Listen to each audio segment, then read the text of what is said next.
Bienvenue au Canada, un podcast et un site internet qui vous procure des informations et des interviews sur l'immigration et la vie au Canada.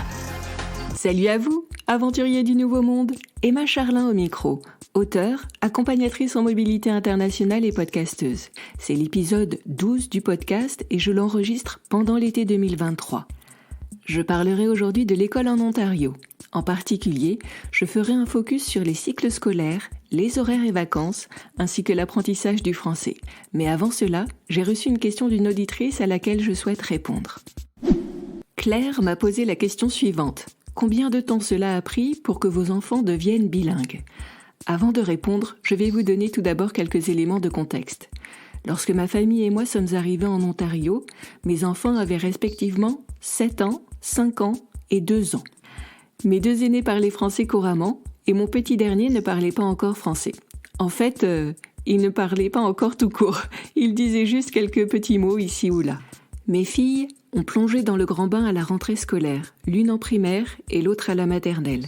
Mon petit garçon, quant à lui, est resté à la maison avec moi. Comment cela s'est passé ensuite ? En gros, pendant les 2 à 3 premiers mois, mes filles étaient perdues. Elles observaient et absorbaient.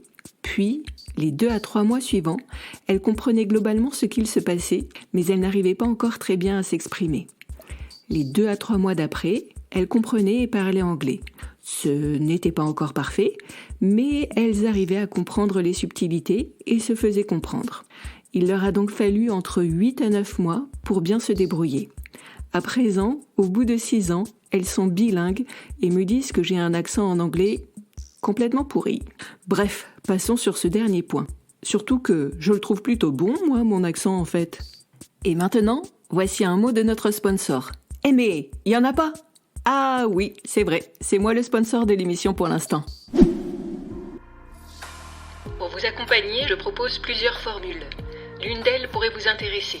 Un accompagnement avec remise à niveau en anglais. Si votre anglais est un peu rouillé et que vous comptez vous installer dans une province anglophone, vos premiers mois au Canada risquent d'être chahutés. Que diriez-vous alors de faire d'une pierre deux coups en préparant votre projet tout en vous remettant à l'anglais ?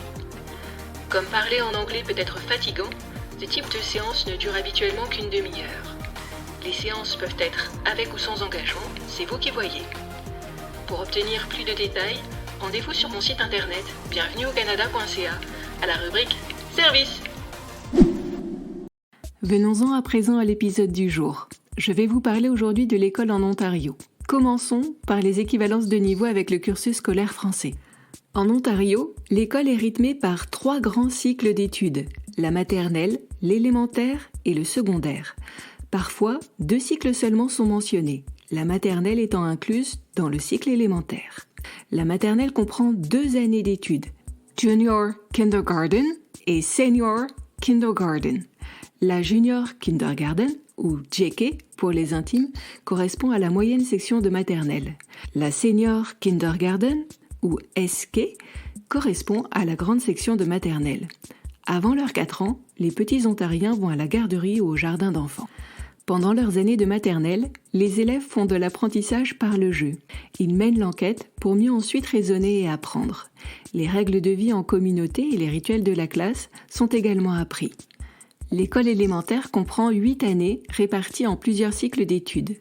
Le grade 1 correspond au CP, le grade 2 au CE1, le grade 3 au CE2, le grade 4 au CM1, le grade 5 au CM2, le grade 6 correspond à la 6e, le grade 7 à la 5e et le grade 8 à la 4e.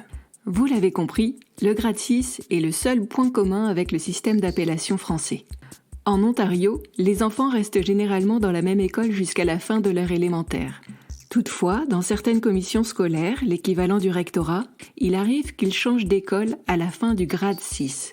Que ce changement ait lieu à la fin du grade 6 ou à la fin du grade 8, peu importe. Souvent, un bal de fin d'année a lieu pour célébrer le passage vers un nouvel établissement scolaire. Au primaire, les domaines clés d'enseignement sont les suivants. Literacy, c'est-à-dire l'anglais ou le français, Mathematics, Science and Technology, à savoir les mathématiques, la science et la technologie, Social Studies, qui comprend l'histoire, la géographie et l'éducation à la citoyenneté, Arts, L'éducation artistique donc, qui comprend le dessin, la musique et le théâtre, Health and Physical Education, on dit aussi en abrégé PhysEd, à savoir la santé et le sport, ainsi qu'un cours d'éthique ou d'éducation morale et religieuse. Un aparté sur ce dernier point, en Ontario, les écoles publiques sont soit laïques, soit catholiques. Dans les établissements catholiques, généralement, les élèves portent un uniforme, participent à la messe une fois par mois et suivent régulièrement des cours de catéchisme. Le secondaire ou high school comprend 4 années. À la différence du Québec, qui change sa numérotation en cours de route, la numérotation se poursuit en Ontario. Quand ils arrivent en high school, les élèves font leur grade 9, l'équivalent de la 3e, leur grade 10, l'équivalent de la seconde, leur grade 11, l'équivalent de la première, et leur grade 12, l'équivalent de la terminale. Au secondaire, les domaines clés d'enseignement sont identiques à ceux du primaire. Ils sont bien sûr développés et approfondis. Mais surtout, plusieurs nouveaux domaines viennent s'ajouter au curriculum. Il s'agit des langues classiques ou internationales, la finance, les affaires et le commerce, les projets coopératifs, les études informatiques, l'orientation et la formation au cheminement de carrière. À la fin de leur grade 12, les Ontariens reçoivent un diplôme d'études secondaires, le OSSD, ce qui signifie Ontario Secondary School Diploma. Ce diplôme est accompagné d'une remise des prix et d'un grand bal. Un point d'attention, les élèves ontariens ne passent pas de baccalauréat à la fin de leur secondaire. En Ontario, ce qu'on appelle baccalauréat, ou plutôt bachelor en anglais, correspond à 3 années d'études universitaires, l'équivalent d'une licence pour les Français. À la fin, ou même avant la fin de leur secondaire, les étudiants ontariens peuvent se diriger vers une formation professionnelle, un collège, à savoir une formation plutôt technique, ou une université, à savoir une formation plutôt académique. Venons-en maintenant aux horaires, vacances et journées pédagogiques. Les horaires d'école varient d'un cycle scolaire à un autre et même d'une commission scolaire à une autre. Le plus souvent, les élèves commencent leur journée entre 7h30 et 9h30 pour la finir entre 14h et 15h30. Des systèmes de garderie permettent de faire garder les enfants avant et après l'école. En Ontario, l'école a lieu du lundi au vendredi avec les mêmes horaires ou presque tous les jours. Il y a peu de vacances scolaires dans l'année, 2 semaines à Noël et 1 semaine de relâche à la mi-mars. La rentrée scolaire a lieu début septembre, juste après Labor Day, la fête du travail. Quant à la fin de l'année scolaire, elle a lieu à la toute fin du mois de juin, juste avant la fête du Canada le 1er juillet. Pour compenser ce goût de trop peu en matière de vacances, les Ontariens petits et grands bénéficient de jours fériés. Bonne nouvelle, la plupart d'entre eux sont accolés à un week-end. Ils ont lieu un vendredi ou un lundi, ce qui permet de profiter d'un week-end de 3 jours. En Ontario, il existe un jour férié dont peu d'autres provinces peuvent se targuer, la fête de la famille. Elle a lieu à la mi-février, juste après la Saint-Valentin. Comme beaucoup d'écoliers au Canada, les petits Ontariens ont des journées de relâche, les fameux PA Days. On parle de Professional Activity Day en anglais et de journée pédagogique en français. Les PA Days sont moins nombreux en Ontario qu'au Québec. Il y en a au plus un par mois, quand ce n'est pas un tous les 2 mois. Pendant ces journées, les enseignants vont à l'école pour se former ou assister à des réunions, alors que les enfants restent chez eux. Pour les parents de jeunes enfants, il faut alors songer à un mode de garde ou à du télétravail. Idem pour les jours de neige où l'école est fermée en raison des intempéries. Parlons à présent de l'apprentissage du français. En Ontario, 4 systèmes scolaires sont financés par les fonds publics. Les systèmes laïques et catholiques de langue anglaise et les systèmes laïques et catholiques de langue française. Les parents peuvent inscrire leurs enfants dans le système de leur choix. Il n'y a pas le même niveau de restriction qu'au Québec avec la charte de la langue française. Dans le système de langue anglaise, les enfants apprennent le français en tant que langue seconde dès le grade 4, l'équivalent du CM1. Ils poursuivent son apprentissage jusqu'à la fin de l'école élémentaire, le grade 8 ou la 4e. Afin de satisfaire aux conditions d'obtention du diplôme d'études secondaires, les élèves doivent obtenir au moins un crédit en français à l'école secondaire, à savoir les grades 9 à 12. Bien sûr, ils sont libres d'obtenir plusieurs crédits et c'est même recommandé pour tout élève francophone. Dans les systèmes scolaires de langue française, l'inverse a cours. Dès la maternelle, l'enseignement a lieu en français. Seuls les cours d'anglais sont en anglais. Le Conseil scolaire laïque Viamonde, par exemple, couvre le centre sud-ouest ontarien. Dans ses 56 établissements scolaires, on vit et on étudie en français. À noter que dans ce réseau scolaire, certaines conditions peuvent être demandées à l'inscription. Résumons la situation. Il y a un système scolaire de langue anglaise et un autre de langue française. Mais il existe aussi un système mixte appelé French Immersion ou immersion française. Ce système, proposé tant dans les écoles laïques que catholiques, permet aux enfants d'être immergés dans une culture francophone dès la maternelle ou le grade 1. L'enseignement se fait souvent pour moitié en anglais et pour moitié en français. Parfois, la répartition entre les deux langues varie au fil du temps. Un peu plus de français en début de parcours, à savoir entre les grades 1 et 6, et un peu moins après, dans les grades 7 à 8. Que diriez-vous d'une petite mise en perspective ? Entre les grades 1 et 8, un élève dans le système de langue anglaise fera à peu près 600 heures de français. Un élève en French Immersion, la version mixte ou immersion française, fera un minimum de 3800 heures de français. Un élève dans le système de langue française fera plus du double, soit plus de 7500 heures de français. Une question vous taraude peut-être. Quel est le niveau de français inculqué ? À vrai dire, il est difficile de faire une réponse à l'emporte-pièce. Il y a de bons professeurs de français, comme de moins bons. Dans l'absolu, une personne dont la langue maternelle est le français pourrait ne pas trouver le niveau de français désiré. Dans le même temps, un anglophone ne dirait-il pas la même chose du niveau d'anglais enseigné en France ? Sachons faire preuve d'indulgence.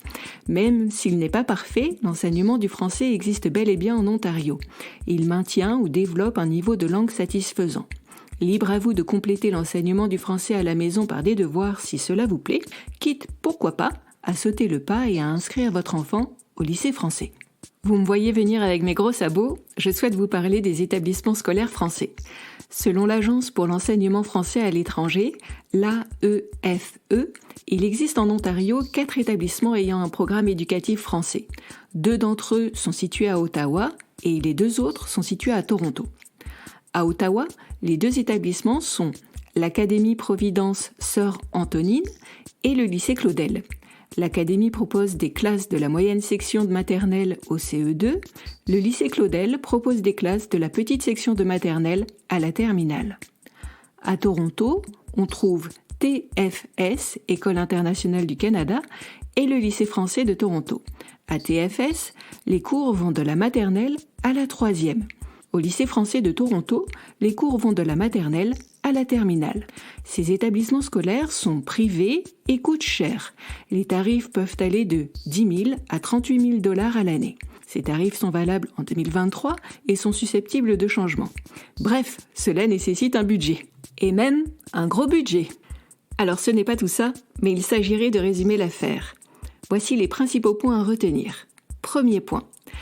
Il y a tout un vocabulaire à acquérir lorsqu'on inscrit ses enfants dans le système scolaire ontarien. Ce n'est pas très compliqué, mais comme beaucoup de choses, il convient de s'y mettre. Second point, le rythme scolaire est assez différent de celui que l'on connaît en France. Les journées sont moins longues, mais en compensation, les vacances sont moins nombreuses. Il y a tout de même des journées pédagogiques ici et là, ainsi que des journées intempéries qui réclameront votre attention ou parfois votre créativité. Troisième point, en Ontario, il est possible d'aller à l'école en anglais, en français ou dans un système mixte appelé French Immersion. Pour l'enseignement de langue française dans le sud de l'Ontario, vous pouvez consulter le conseil scolaire via Monde, V-I-A-M-O-N-D-E. Les informations que j'ai présentées dans ce podcast pourraient ne plus être valables au moment où vous les écouterez. Alors, par principe, vérifiez toujours ce qu'il en est auprès de sources sûres. Dans notre cas précis, il s'agit du site internet du ministère de l'Éducation ontarien. Vous le retrouverez en tapant Ontario plus ministère de l'Éducation sur votre moteur de recherche. Les informations sont disponibles en français comme en anglais.